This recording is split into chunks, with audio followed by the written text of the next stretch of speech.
Hello, I'm Gareth and this is the Championship Rounds for PitchBoxing, where I bring you all the interviews from the combat sports world. Enjoy. Well, I am joined today by a friend of mine and the most brilliant impressionist, I think, in the world. There's no one that does what he does in the way he does it. And the thing is, Foran, it's great to see you, but you are so interested in fight sports in your impressions, aren't you? Absolutely. Why Absolutely. is it? I mean, you could say it started off with me doing the impression of McGregor back in 2015, but I've always been a big fan of fight sports. Like always been a big fan of going back to some of the big boxing fights with Mike Tyson in the late 90s, early 2000s, kind of coming towards the tail end of his career. So it's just I'm a big fight fan, and the McGregor impression kind of gave me the launch pad to showcase those impressions, those boxing impressions over the last couple of years, and they've done me wonders. Weirdly, if you recall, I was interviewing Floyd Mayweather on stage in Birmingham. 2017. And we were really pushing the Yeah, fight. And you came up and you did Conor McGregor on stage, and I was sitting yeah, there with him, and he absolutely loved it. And that night, Mayweather said, I'd yeah, fight the guy. Do you remember? yeah. I remember it so well. And I remember being told maybe about half an hour before coming on stage, being told, oh, they want you to go on stage. And I remember the nerves kicking in. And I can tell you one thing, Gareth, for any entertainer, any fighter, any footballer, any whatever profession you're in, nerves are the best thing possible because they keep you on the edge and they keep you. You're consistent in what you do if you have nerves. If you don't have nerves, there's something wrong there. But I remember going on that stage. That was the first. That was the first night we met. It I was. think that was It the first. was. Yeah, the first time we met, and then obviously because there's a great little story to that, Gareth, because I did that video. I posted it the next day. It went super viral. It got like 12 million views on my own page, and then it got millions of other views on other platforms like Lad Bible. And then lo and behold, 2 months later, that fight's announced. And then 3 months after that, me, you, and my dad and Charlie Richards, hello Charlie, are in Vegas for the Floyd Mayweather versus Conor McGregor fight. I'm doing content over there, and it was just so much fun. So there's a little story to that, I think, which is great. And it started off from that night with yourself, and it kind of ended in August Yeah. with us in Well, the Vegas. weird thing is, even before that, I'd done an interview, a sit down interview. I was presenting UFC for BT Sport then, and I'd sat down with Yeah. Conor McGregor after he'd beaten Mendes or one of those, Chad Mendes or one of those guys. And I'd said to him in quite a well known interview now, because I'd just covered a Conor fight with the rabid fans coming over Mm, from Ireland. And the kind of, they literally took over Vegas. yeah. And then I'd been at a Mayweather fight. It might have been Andre Berto. It was, I think. And there Mm, was such a big outpouring for Mayweather because he was coming towards 50-0. And I started to talk to other journalists, people like Lance Pugmire at the LA Times at the time, to say to him, mm, if you put those two guys together, there's $1 billion in that fight. If you put yeah. them, and people go, no, that can't happen. And I said to Conor in a sit down interview with BT, and it's out there somewhere, Mm, there's $1 billion if you and Floyd fight each other, and he's looking for a 50th opponent. And he went, Garrett, show me the money. Show me the money. And yeah. and and and John Kavanagh said, yes, we'd Yeah. take that fight. The only person that didn't was Audi Attar, believe it or not. And he went, nah, his agent said, nah. Wow. But I pushed it, and I do remember pushing the fight, pushing it with Conor. And then that night in Birmingham was definitely a realization. And him Yeah. and it was almost like Conor and he were together that night because you did that impression. And it But there was just there was another night as well because McGregor did a show in Manchester a yes, few months prior, and he was with Ariel that night, and he was talking about how he wanted that's right. Floyd. Yeah. So it was kind of in a sense a lot of the seeds were planted for these two nights in the UK, that these two guys were just, sitting down in front of an audience. I I don't know. I mean, we take a bit of credit for hyping Listen, up I that did a fight. lot of work behind the scenes with Mayweather and Pacquiao. You have to push these things. Yeah, You have to. I'm not saying I made the fight, but there was a lot of push yeah, towards. It's a bit like at the moment. If I could influence Tyson Fury and Alexander Usyk to happen like that, I'd love to influence Tyson or whatever's happening. But there are algorithms in the sport, and I'm not saying it's witchcraft or anything like that, but yeah. there is a push and a drive. Look, let me ask you, because I want to know this about you. Do you practice every day? Of course, yeah. How does I that? pro- Is that in front of the mirror?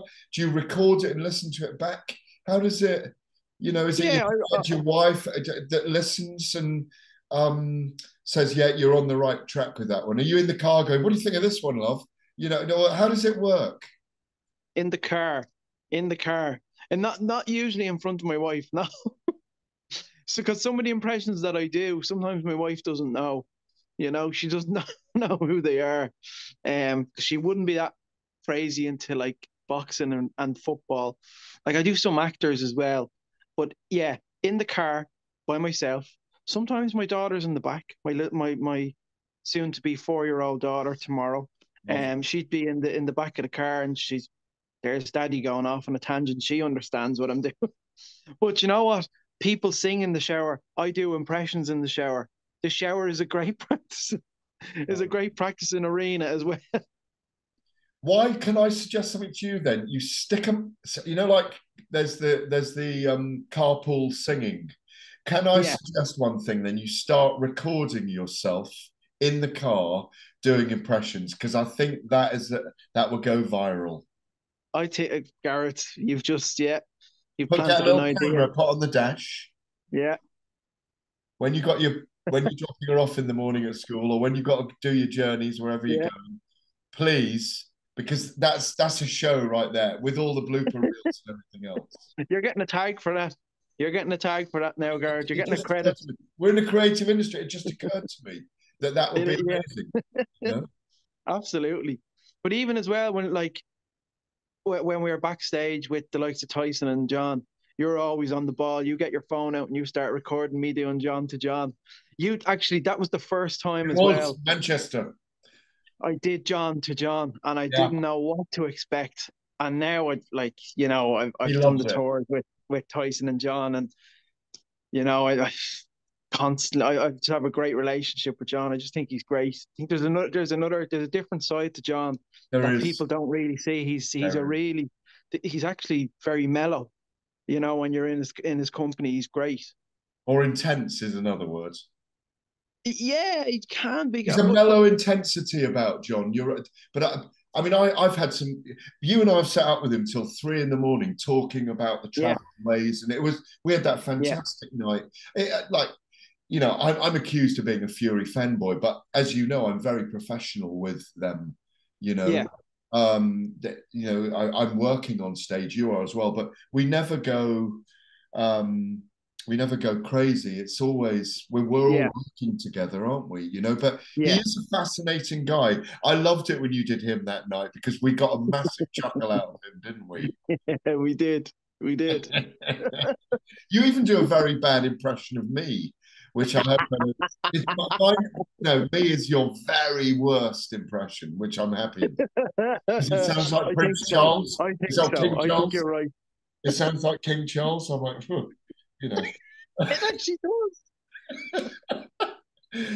um, but you're practicing in the car, and do you practice things because you've got a gift to be able to make plosives and fricatives, and which are all does. the phone phonetic sounds that I'm talking about by Well, doing very interesting one, right? in your And mouth. I get what you're saying there. There's no process to learning an impression and then second mannerisms. There's no kind of step by step process. You learn the impression and the mannerisms of the character that you're impersonating just naturally come with it. I can't put an explanation to it. It's so fascinating about the profession that myself, and there's many others now that do it as well. It's so fascinating. So like, it just, the impression is there, the voice is there, and then the mannerisms of that person just comes naturally with it. You don't notice. Are you a great detailist and observer then? Have you always had that? Yeah. Yeah, you have to be. You have to be a bit, yeah, 100%. You know, look, I watch a lot of talk sport clips of, obviously I do a lot of the football impressions, you know, and I see Graham Souness on talk sport. I don't like some of the points he brings up about Man United. Maybe that's me being biased. You know, particularly when I'm doing Graham Souness, you have to bring the bottom, the chin there. That's all like that. Absolutely How do you know fantastic. that? How do you know that? Is that while you're practicing in the car? You're moving because you're doing Oh, different. I am, because there's certain facial movements that I'm making that gives me the freedom to do that voice. That brings out the voice, the inflection of the voice. So I have my top lip literally coming in, pierced into my front teeth here, like that. That's really fantastic. But do you know that naturally when you do it, or is it something you train But that yourself? naturally, yeah, like that naturally came along with it. You know, it's crazy. Or, I can't explain it. yeah, yeah. Well, is it like a calling? Could you not do? I mean, obviously you can do other things, but um, you know, the is it like a calling? What were you doing before you did this? What were you going to do? I mean, you were probably 15 when you started doing. You're only about 25 now, aren't you? Oh, thank you, Gareth. 31. What were you doing before you did? You know, shouldn't have revealed my age. I should have just said, yeah, should have went along with it. I had been impersonating family members since I was 6 or 7 years old. When my mother and father they got married when I was 10 years old, like I did, uh, like a 10-minute gig at the top table. I was taking off aunties, uncles, cousins, the whole lot. So I've been doing it since I was a kid. You know, and a lot of impressionists you speak to, they'll tell you the exact same thing. It was the family members at the parties that they were taking off constantly, you know. So Uh, what were you heading towards before Sorry, you? yeah. Yeah, well, when I left school, I did a course in film production. Okay. I got my degree in it, but like, you know, you get a course like that, you get a degree. It's not as if, you know, oh, I've graduated, I'm going to direct the next James Bond movie. You know, in that line, in that business, you know, it's all about who you know in a way. But it was a fun course, and I'm a big fan of film. Obviously, reason being I do all the actor impressions. But I was working in retail as well, along with that, and then I kind of got a full-time job in retail for 2 3 years after I finished college. And then I just started putting up clips on Facebook at the time. Facebook was it was a lot more popular as a social platform back then, especially for video content. And I was putting up the McGregor impression, and it was going viral. Firstly, it went viral in Dublin, then it went viral in Ireland, then it went viral in Ireland and the UK, and then it went viral in Ireland, the UK, and the US by Did he around retweet you and stuff? Did he retweet you at the time? the first. No, the first time Oh, I McGregor, remember this. Yes, I remember yeah, this. was during just at the start of the pandemic. He um he retweeted me doing a Joe Rogan, it was him on the Joe Rogan experience. You know, He didn't I like it forget at first. He didn't like it at first, though, did he? he's what he said to me is he said, so, you know, the other stuff you do is very good, you know what I mean, but the one you do with me is absolutely terrible. He goes, but I do like the other stuff. I like the Pesci, I like the Mike Tyson. You know. Let me So dive into a few things with you. Look, this weekend, try and yeah, get you into character now. I'm going to kind of like get let's go. a thousand personalities in this next little skit. This weekend, it's all happening in Saudi Arabia. We've got Tommy Fury, John Fury, Tyson Fury, out there, obviously, Fury's fighting Jake Paul. We got Floyd Mayweather facing Aaron Chalmers here in the UK. The bumper weekend. Well, it is. But I mean, what are they saying out in Saudi at the moment? What are the Furies saying to each other in camp at the moment? What's Big John saying to Tommy? Well, I tell you what, Gareth, he's more than prepared. He looks prepared to beat that man. Shut that Jake Paul up. He's been talking too much. And I'll tell you something, my Tommy is one of the greatest fighters you'll ever see. When you'll see it this weekend. My boy, Tommy, he's going to prove to the world that he's not just an influencer. He's not just a Love Island. He's a pure fighting man. That's what he's going to prove to the world. And Jake Paul, I'm telling you something, you're going to get shut up. And what's Tyson saying to him then? Truthfully, Tommy's ready for this fight. He is, 100%. He'll go in there and he'll beat him. And you know what? Me and Jake Paul have been getting along. Truthfully, Jake Paul, he's a good lad, I have to say. He is. He knows what he's doing. He's playing the game, Gareth. You got to play the game. Get up. But truthfully, Tommy's got to go in there and beat him because of the fact that he's a true fighting man. And what's Jake Paul kind of, how's he winding Tommy up today? How will he be winding him up at the press conference and all of those things? There'll be no winding up. There'll be no winding up from Jake whatsoever. He doesn't know what he's doing. That's the problem. He's cringe. He's a good lad, but he's cringe. You can't wind me up. Nobody can wind me up, Gareth. Get up. That's still Tyson, yeah? Yeah, you want Tommy? Yeah, come on, Tommy. What's Jake Paul? What are you going to do to Jake Paul in the ring? 100%. Want to show him who a true fighter is. I'm a true fighting man. See him, he's going to get knocked out. And Jake Paul, been running his mouth for too long. Been tarnishing the sport of boxing. I've been doing this since I was a kid. So I'm going to knock him out. Spark out. He's done. That sounds exactly like the Zoom interview I did with him yesterday. And what round are you going to do it in then, Tommy? Second. Oh, he said the fourth. Never mind. You're nearly there. You're almost a soothsayer. Have you got a Jake Paul, his response to them or not? He's hard. He's tough. I got to go. I got to try it. And I've been... And I've seen people attempt them, and the attempts are, you know, they're brave attempts because it's a very tough impression to try and do.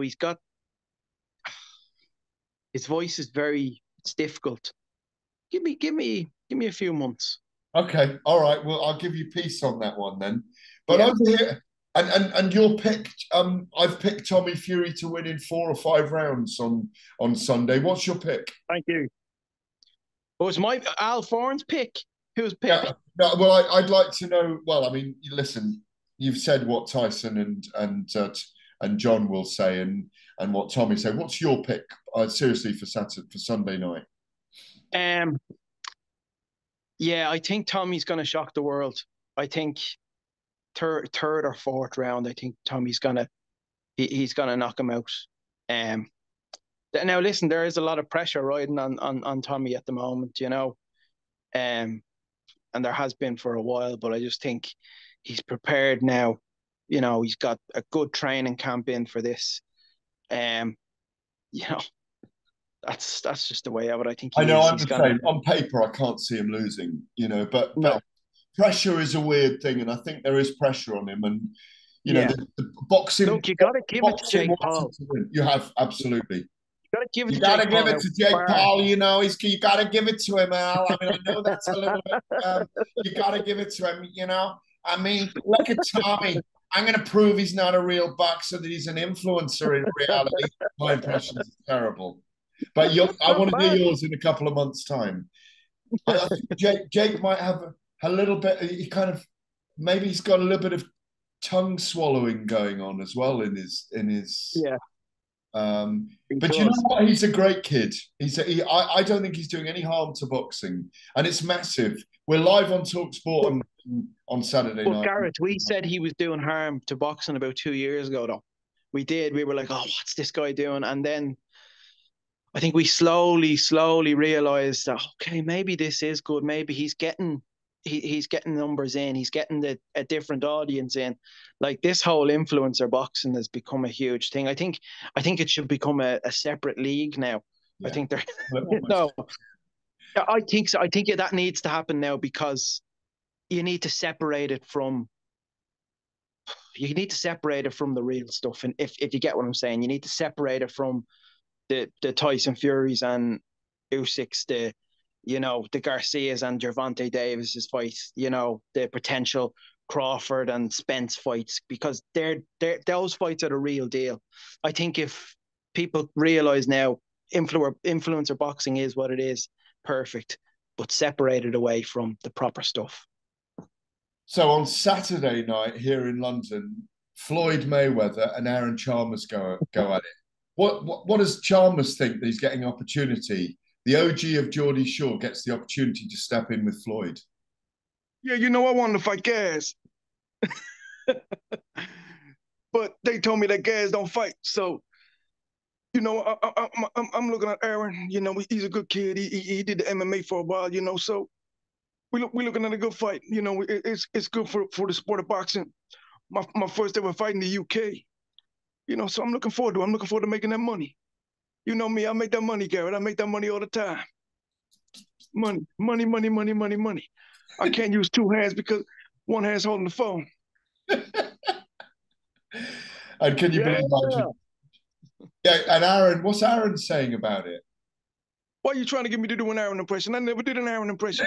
Why are you trying to throw a curveball at me?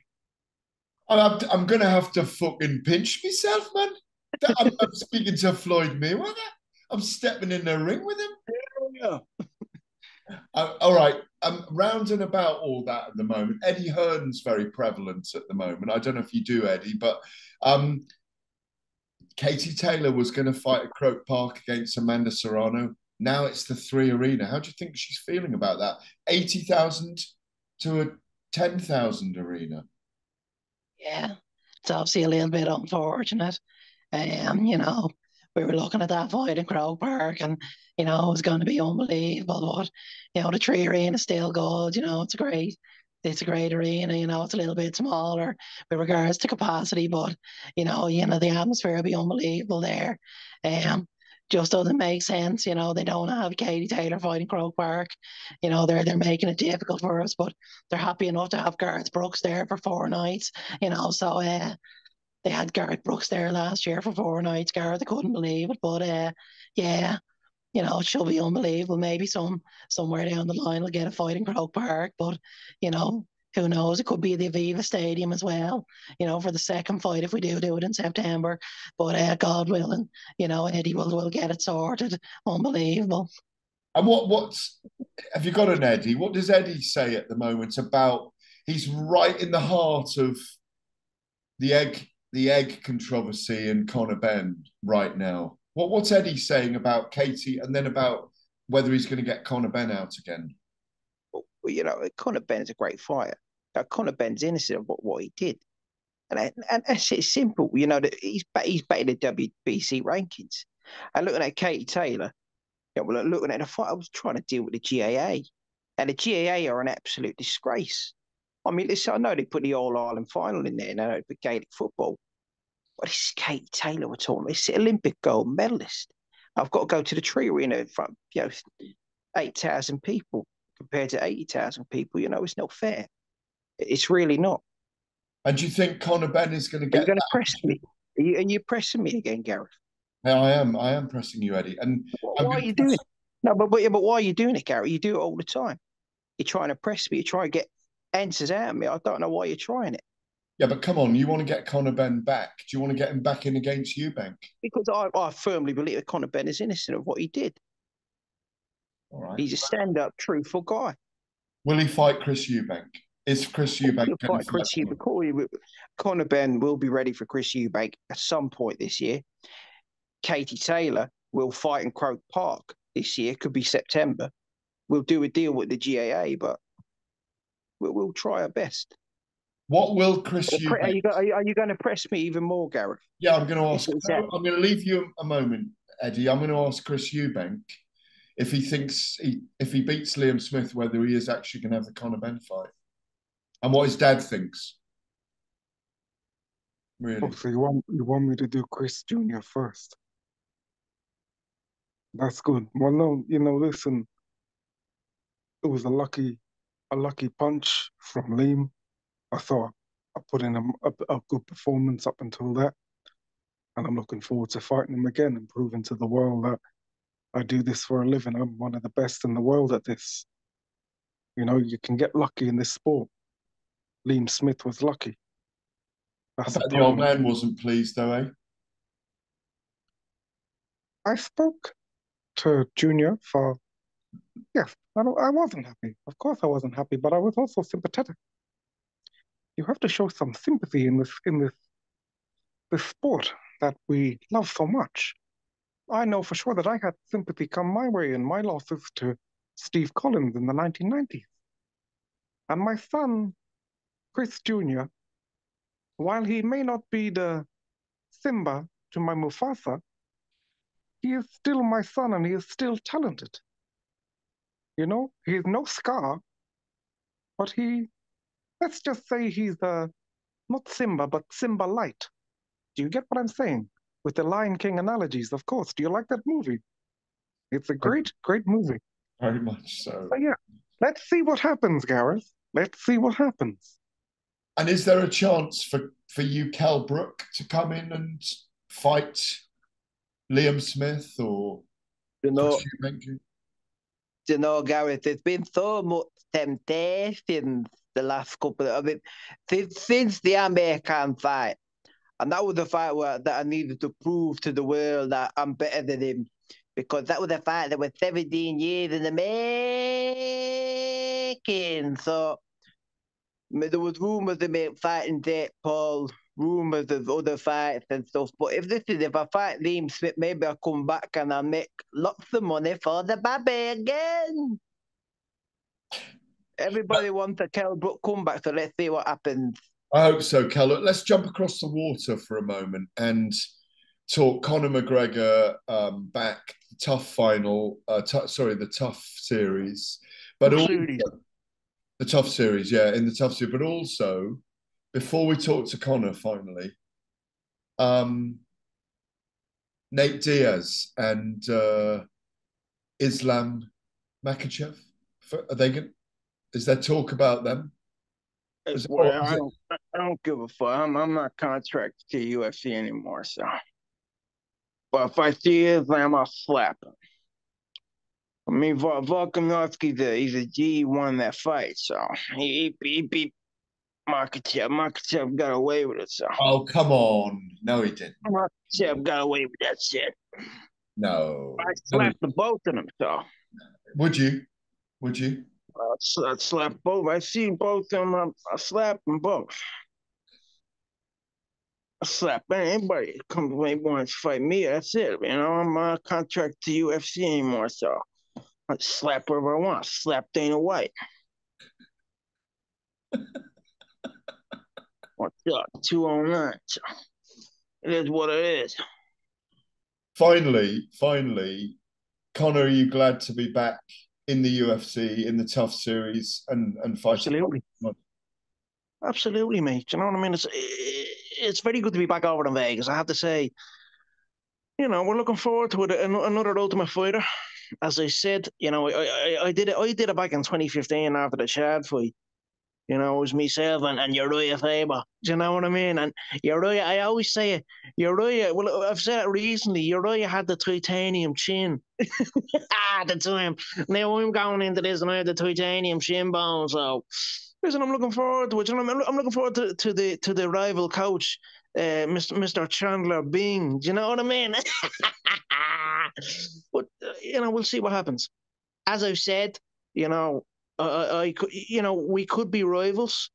Do you know what I mean? He could be like, he's Chandler Bing and I'm like Tom Selleck in Friends, with Monica. Or I could be, we could be pals. I could be the Joey Tribbiani to his Chandler Bing and we could get along great and then we fight, and that's it really. So, but it's good to be back in Vegas. I have to say, it's very good to be back. I know I moaned about Vegas a couple of years ago about how the air is it's still on its top. But it's good to be back. I have to say, very good to be back over there. Al, in the last couple of minutes we got left on here, there's just about 10 people from a pantheon that you do. Who are you looking to? It's brilliant. It's absolutely brilliant. You're so gifted. Who are you looking to add to the repertoire in the next few months? In the kind of the fight category. Yeah. Yeah, like as you said, you got to add the Jake Pauls in, and it's a couple of UFC fighters. John Jones, maybe. Yeah, I've tried John Jones a couple of times, and obviously he's making that huge comeback. So yeah, I'll go for John, because John Jones is he's very softly spoken, isn't he? Yes. He calls me Gareth. Show me the head kick. Hey, that's a very good question, because I once asked him, and it's gone viral. Are you a bad man trying to be good, or a good man trying to be bad? And he went, oh, Gareth. He always calls me Gareth. I had him in my car for 3 hours in a traffic jam once. Hey, Gareth. Oh, that's a very good question. He's one of the greatest for me. Anderson Silva, I'd love to hear you really get perfect. Well, you've got to do Paddy Pimblett as well, I suppose. You've got to do Paddy, yeah. And I'm just trying to think of others. I'm trying to learn Ariel. Conor Benn you got to do, because he'll be back now by the look of it, you know. Conor Benn. I'm trying to do a bit of Ariel Helwani as well. Can you do Ariel? I'll try. Well, he's kind of soft-spoken like that.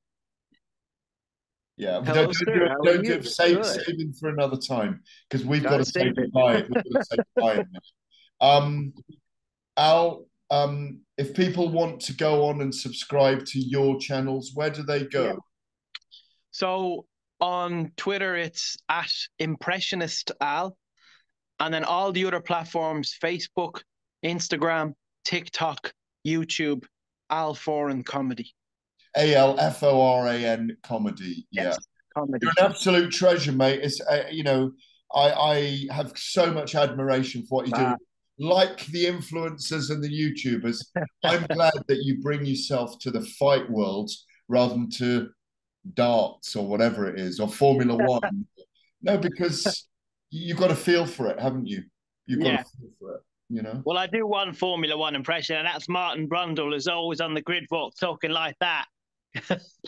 Annoying celebrities constantly. Do you have a day off once a week as well where you don't do it? Oh, yeah, Gareth, of course.